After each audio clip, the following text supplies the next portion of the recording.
ఉన్నోళ్ళకి ఏదైనా పోడగొట్టుకునేదాకా దాని విలువ తెలియదంటారు.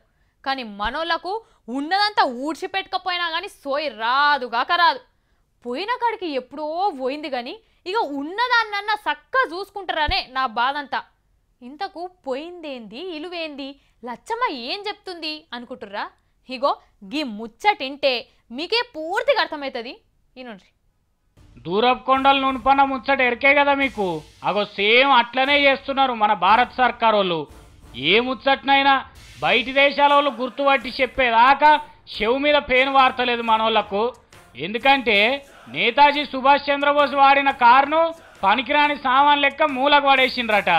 బెంగాల్లో ఉన్న ఒక గోదాముల పాత సామాన్ల లెక్క మూలకేసిండ్రట దాన్ని. ఇక చూడుండ్రి మన సర్కార్ వాళ్ళ పనితనం. అదే కారు ఏ అమెరికాలో లండన్లో ఉంటే ఎట్లుంటుండే?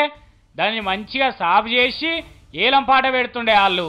గా ఏలం పాటలో మల్లెవలో మన దేశపోలే 100 కోట్లకో కొనుక్కుంటుండే. ఇదేం కొత్త ముచ్చట కాదు కదా.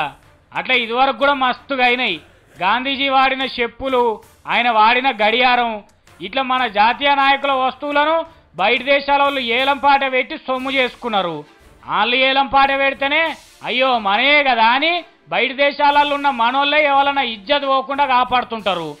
ఇక అట్లా బయటోళ్ళు యాద్ చేసేదాకా మన మనుషులు వాళ్ళు వాడిన వస్తువులు అపురూపాలని మన సర్కార్ వాళ్ళ మైండ్కి ఎక్కదన్నట్టు. కానీ ఎసోంటి మనిషి ఉండే సుభాష్ చంద్రబోస్ అంటే భారతదేశానికి స్వాతంత్రం తెచ్చుట్లా ఆయన చేసిన పోరాటం ఎసోంటిదుల్లా. ఈయన మన దేశ నాయకుడని దేశం అంతా గర్వంగా కాలరెగురేసుకొని చెప్పుకునేటంత లీడరు. అసోంటి మనిషి దేశం అంతటా తిరిగిన కారంటే ఎంత ఇలువ ఉండాలి దానికి. ఇదివరకే దాన్ని ఏ మ్యూజియంలోనో పెట్టాలి. అమ్మో అట్లా చేస్తే మన లీడర్లు ఎందుకు అవుతారు, మన సర్కార్ ఎందుకు అవుతుంది? మళ్ళీ వలన బయట దేశపోళ్ళు వచ్చి అరే గిది మీ నేతాజీ సుభాష్ చంద్రబోస్ వాడిన కారు కాదు అని యాద్ చేసేదాకా దాన్ని బయటికి తీయరు కావచ్చును.